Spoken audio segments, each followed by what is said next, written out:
What's going on, guys? It's Greg from East Coast Dives, and today we have another installment of everyone's favorite series, Theory Thursday. So make sure to like this video for keeping the Theory Thursdays consistent, and let me know in the comments if there's any Theory Thursdays you want me to cover. So today we're going to be talking all about the 4-inch shooting string rule. So this has been a hotly debated topic. It's been in the news a lot lately, and today I'm going to give you my thoughts on how to string for it, as well as clearing up the debate as far as legality issues and leagues and things like that. So the main part of the discussion came when the NFHS decided to make the 4-inch shooting string rule in effect for all youth and high school leagues. This was big news. It broke last week. I put a YouTube video about it, and then they came back and they took it away. They said we're going to postpone this change until 2016. So for now, only NCAA has to follow the 4-inch shooting string rules, but that does not mean that only colleges have to follow this rule. There are some leagues, high schools, youth, club, etc. that do follow NCAA rules or parts of them, so you're going to have to check with your local league, high school, middle school, or team to see which set of rules you guys follow, NFHS or NCAA, because the rule may still be applicable to you even if you're not in college. I know my former high school plays by these rules, so you must have the X-Spec head and the 4-inch shooting string rule now. So you will see that change implemented across all levels in 2016, which I think is terrific, but it's also nice that, you know, it kind of came up abruptly, and to give everyone some preparation to see it in the future is great, you know, to say it's coming then and I can prepare my shooting strings rather than just making the change immediate. It was a little sudden for everyone, I think, so it wasn't quite the right timing, but I do like the change. So now that we've covered that, let's talk about how to string your head for the 4-inch shooting string rules. This is general theory. You have to take this and apply to your own specific situation or head. So in my opinion, even if you have avoided the rule change, postponed until 2016, you're still in youth or high school, you should still switch right now. And the reason is it's coming, it's going to happen, you're going to have to play in college someday, and even if you're youth and high school, it's coming in 2016. You should get used to it now. The college players all used it. It's not that bad. It's not going to hurt your game. If anything, it might make it even a little better, and you should definitely change as soon as possible. So essentially, there's 3 things that go into how you string your stick for this rule. 1 is the head you choose, 2 is the pocket placement, and 3 is your shooting string configuration. So first, for heads, I have a couple recommendations for NCAA legal heads that I like for each position. So attack and midfield, I'm a big fan of the Surgeon 10, the CEO, the Maverick Optic U, the Clutch X, the Evo X or Evo 4X, the new Rabel 2X, looks like it's going to be very good, the Stallion U500, the Superpower. These are all great heads and all ones I recommend for an offensive player.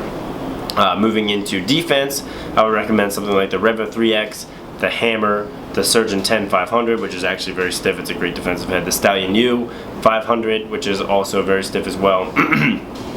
Or the new Brine Triumph, or the Brine Cyber. So I think those classic defensive heads, the X10, would all be great for a defensive position. So once you pick your head, you have to pick your pocket style and pocket placement. So in my opinion, what I would use if I was using the NCAA rules is a very, very channeled mid-low pocket. So the mid-low is going to give you great carrying feel, and it's also going to prevent there from being a ton of whip up under that straight. If you set your pocket up really high under a straight shooting string, it's going to hook like crazy and it's not going to throw well. So by having a mid-low pocket seen here, you can get a really long, narrow channel. It's going to create a lot of accuracy and consistency. It's going to give you a lot of hold without having a U, and it's also going to make it nice and gradual, so you get a good release off that last bottom straight, and it's not going to go off really hard or hook or snap on you. Here you have another example in a Nike CEO, mid-low, long, narrow channel, perfect smooth release. It's going to be a great performing pocket, accurate, consistent. I really think this is the best way to go. And then if you need more whip from the mid-low, you can adjust your shooting strings, which we'll talk about in a second. Another option is to go with something a little higher, like a mid to mid-high.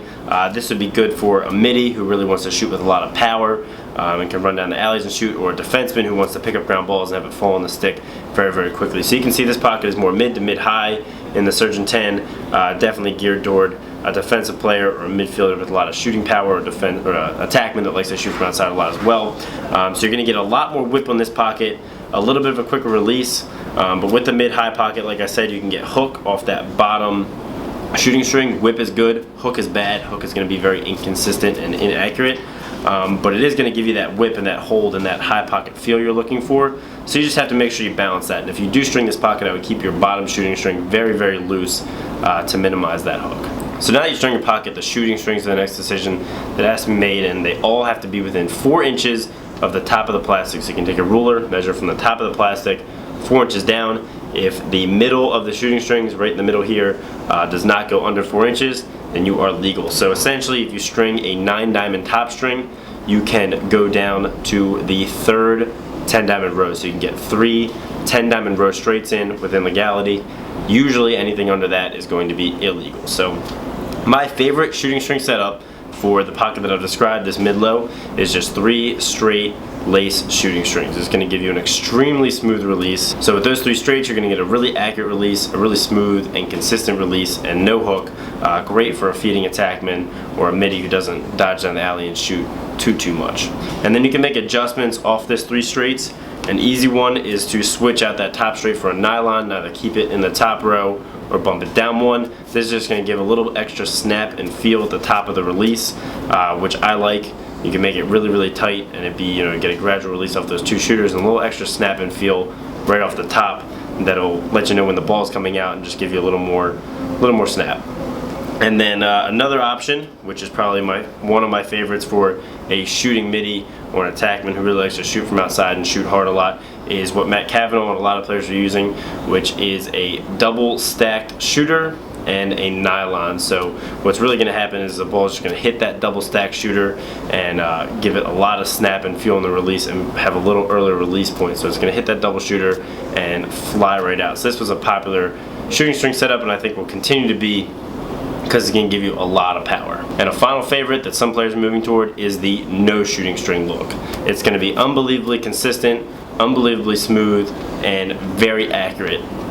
But you're not going to have any feel or hold. The ball is just going to kind of fly out, and you're going to get a ton of feel for when it's coming out, but it will be very consistent. You'll see a lot of players switch to this no shooting strings just because it's easy. They'll know exactly how it's going to throw, and they don't even have to mess with it. So you do see some people using no shooting strings, which is something you probably never saw before the 4-inch rule, which is pretty crazy, but it is actually a very accurate and consistent and high-performing setup. So thanks for watching, guys. I hope you enjoyed this Theory Thursday. Make sure to like if you liked it, subscribe if you haven't, leave your suggestions for more Theory Thursdays down in the comments, and have a great day.